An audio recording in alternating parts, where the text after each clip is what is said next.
Olsun, tövəndə ötüldiğən dərsimiz həsəl prəniki. Tövəndə biz bu prənikimizə ketadigan materiallar bilan tanışıb çıxaylı. Bu prənikimizə ketadigan materiallar bilan tanışıb çıxsaq, bu prənikimizə iki xil xəmir ketadi, yəni taş xəmir, iş xəmirdə iki xil xəmir ketadi. Biz avval bu pechenimizdeki yeşil xəmirə ketadigan materiallar bilan tanışıb çıxaylı. Bununğa ketadigan materiallar sumay, fraksız sumay 300 gram, soda 15 gram, su 400 gram, un 1 kilo. Mana bular buningki teshining xemirga ketadigan materiallar. Endi bu pechenimizning ishchining xemiriga kelsak, ishchiningki xemiriga ketadigan materiallar bilan tanishib chiqsak, buningga ketadigan materiallar 200 gram shakar, 350 gram hasal, 10 gram tuz, 10 gram soda, 100 gram sumay, 200 gram yenjilgan yaloq meg'zi, 500 gram un. Mana bular ishchining xemiriga ketadigan materiallar.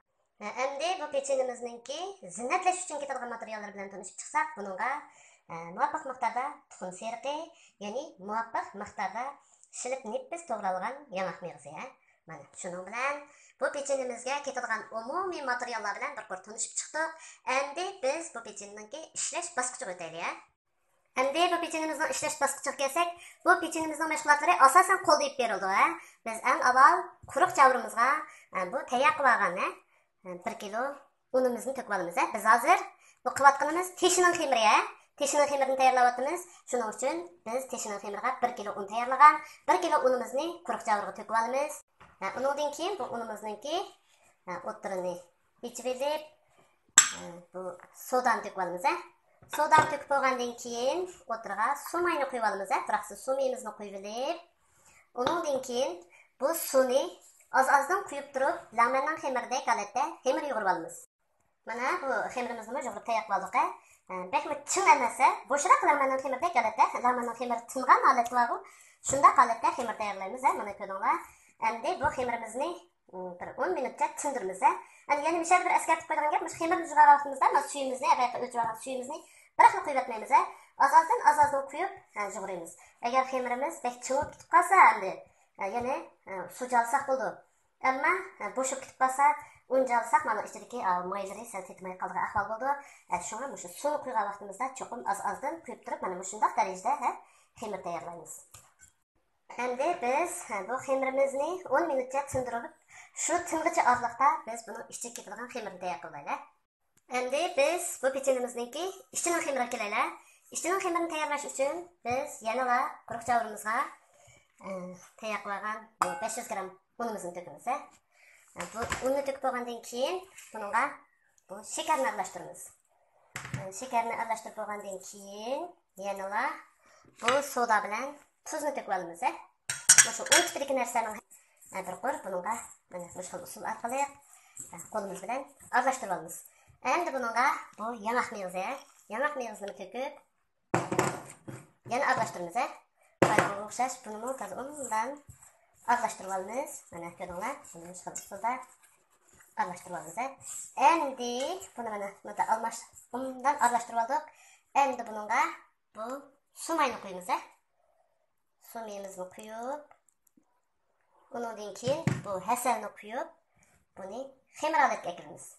Mana hasalni quyib oldik. Endi buni biz mana qo'limiz bilan qo'limiz bilan shuni aralashtirib, bir xil chaplashango, bir xil holatdagi xemir holatga keldi bu. Mana buningki ishchining xemirini tayyor qildik. Buningga suv quymagandan keyin hasal bilan, sumay bilan ham yug'urilgan bo'lgandan keyin bu boshdan yug'urgacha qo'limizga shunday chaplashib turgan bir xil xemir holatda yug'urildi. Yug'urilib bo'lgandan keyin buni birdan tug'izsak, mana bu xil holatga keldi. Mana ko'ringlar. Endi biz boya boshda yug'urib tayyor qilgan xemirimizni bir necha parcha zugul qilib olamiz. Mana bu xemirimizni, mana ikki parchasini 450 gramdan, bu ikki parchasini 350 gramdan zugul qilib tayyorladik. Bu ikkisi bir guruh bo'ldi, mana ikkisi bir guruh bo'ldi.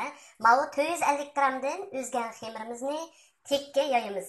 Mana 350 gramdan o'zgan xemirimizni uni ko'piga xuddi go'shtni raslagandek, mana ko'piga ishlatamiz. Mana 450 gramni tekka ishlatamiz. Bularning o'tirig'i bo'lsa, boy tayyor qilgan mana xemirimiz, ish xemirimizni qiyma qilib mushuni o'tirib olamiz. Endi buni ishlash jarayoniga o'taylik. Mana bu pechenimizni rastlash uchun biz eng avval mana 450 gramlik xemirimizni mana bundaq to'rtchasi qilib yeyib oldik. Yani o'zingizga qaysi xil qulaylik bo'lsa, shu xil holatda yeysangiz bo'ldi. Ya'ni duglak yeysangiz bo'ldi, bunda to'chasi yeysangiz bo'ldi. Endi biz buning orasiga bu qiymimizni tam o'tirdan ikkiga bo'lib olamiz. Bo'lib olib, yarmini, endi shuni tam ikkiga bo'lamiz. Abaqa qimirimiz bor, yana. Shu qimirimizni shuning orasiga yeyitimiz. Buni orasiga qiymini selish uchun bu qiymimizni mana bunday yeyib olib, bunu ximirning to'piga ap yaygan olmaydi. Mana ichiga yo'q mevzu bo'lganki, ximirimiz teshitdi. Shu bunday yeyib olib, buni parchalab kesib, mana maxil holatda ulab turib pisarsingizmi bo'ladi. Mana bu ish ximirimizni mana buning to'piga mana shu holatda xuddi go'shnonga qiymsagandek tayyor qildik. Endi biz bu 350 grammlik ximirimizni mushundaqchilik cho'nglikda yeyib, buning to'piga yapamiz. Mana biz bu yana bir ximirimizni yeyib buning to'piga xuddi shu go'shni aralashgandek yeb tayyor qildik. Endi biz bu ximirimizni taq o'tirdan bo'lib olamiz. Endi biz mana butunlab o'rab qila olamiz. Mayyin o'rganuvchilarga oson bo'lishi uchun cho'qim buni o'tirdan bo'lib olsanglar yaxshi. Mana bu ximirimizni o'tirdan kesib oldik. Mana ko'rdinglar. Endi shu kesilgan tarpidan buni mana shu xil holatda tegizib yutda turgandek buni turib olamiz. Ching yemirib turib mana maxil holatda turib tayyor qilamiz. Mana ko'ringlar, turib buni mana mushkil holatda mana ko'ringlar, turib uzun pilt qilib olamiz mana. Bu bek tom bo'lib kelsa, sal bundaqa piltilab buni ozroq inchiklasanlar bo'ladi. Bek mu tom qilib etmay, bek mu inchik qilib etmay, normal holatda qilasizlar.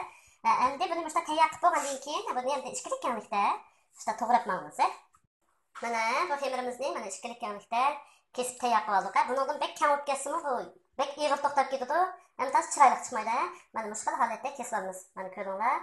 Ikki xil xemir bo'lganligi uchun mana ro'shan shu cho'gilmas farqi bor. Endi biz buni lesimizga chiroyli turaqlashtirib olgandan keyin buning to'piga tuxum surkab, yanoq mevuz chechimiz. Tuxumdan serqin surkaymiz. Surkab olgandan keyin yanoq mevuz chechib bezaymiz.